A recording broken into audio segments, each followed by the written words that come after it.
They slid out of the booth and exited the cafe with casual dispatch. Billy and Duro bearing toward the jewelers, Axel toward the Fairmont. At the shop's door, Duro unzipped the briefcase and he and Billy furtively withdrew the Brownings, then went inside. Axel got in the Fairmont and cranked it up and turned on the air conditioner. He took off his jacket and tossed it on the back seat, then lowered the car window and removed his mustache and flung it into the shrubs. He broke the fake glasses in two and wiped the lens on each half with his shirt and flung the glasses into the shrubs too and raised the window. A station wagon pulled into the lot and parked, and a man got out and went into a locksmith's shop. A trio of gesticulating girls came out of a nail salon and got in a small sedan and departed. Now there was no activity at all in the plaza. No one in view. Time seemed arrested. He fingered the pistol under the newspaper.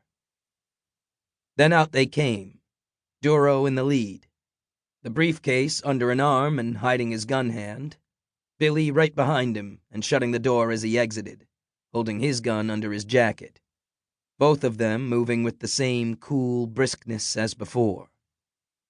Billy got in the back and Duro slid into the shotgun seat. Axel backed out, drove up to the exit, and melded into traffic. "We're rich," Billy Cap cried, flinging his mustache and glasses out the window and then closing it. "God damn if we ain't." They're standing and talking at the counter, and you should have seen their faces, all of 'em. The old jeweler and his guard and the two carriers. Their eyes got this big when we come in pointing the pieces at 'em. Billy was telling Axel about it as they headed back to the mall. Duro says hands up, and every hand just flew up. I keep them covered, and Duro takes their pieces and sticks them in the briefcase. Pouch was right there on the counter, and he checks to see the bonds are there, sticks it in the briefcase too. Tells everybody get on the floor, and for me to shoot anybody even looks like he's thinking to try something. Cuffs them hands and feet, and then zip, zip, zip, gags them with the tape.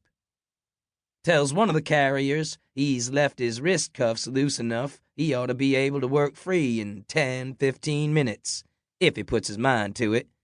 And we were out of there. Man, oh man, went like clockwork. Feel like goddamn Dillinger. The shopping center parking lot was shimmering with heat and packed with cars on this day before the July 4th holiday. It was fenced all the way around except at the center's main entrance and had various entry-exit gates. The sun was glaring off everything of glass, of chrome. They turned into the parking lane where they'd left Duro's car and were almost to it when a small red sports car shot rearward out of a space directly in front of them. Axel braked hard, but couldn't avoid bashing into it. "Son of a bitch!" Duro said. Axel backed up a few feet and stopped as the driver stormed out. A kid, tall and skinny, shouting, "Jesus fucking Christ!" He came to the rear of his car and furiously regarded the broken taillight and dented fender.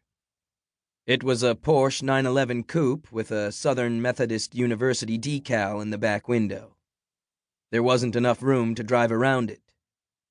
The kid glared at him and yelled, "Asshole! Look what you did!" A pretty girl with a ponytail emerged from the passenger side and stood there, squinting against the brightness. "Hell with this," Duro said, opening his door. "Let's hoof it to my car."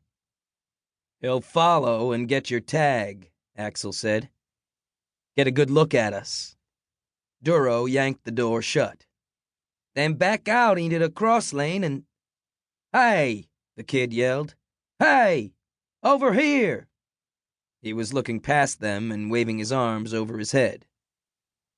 They turned and saw the police cruiser idling on the cross lane behind them. The sunglassed driver the only occupant.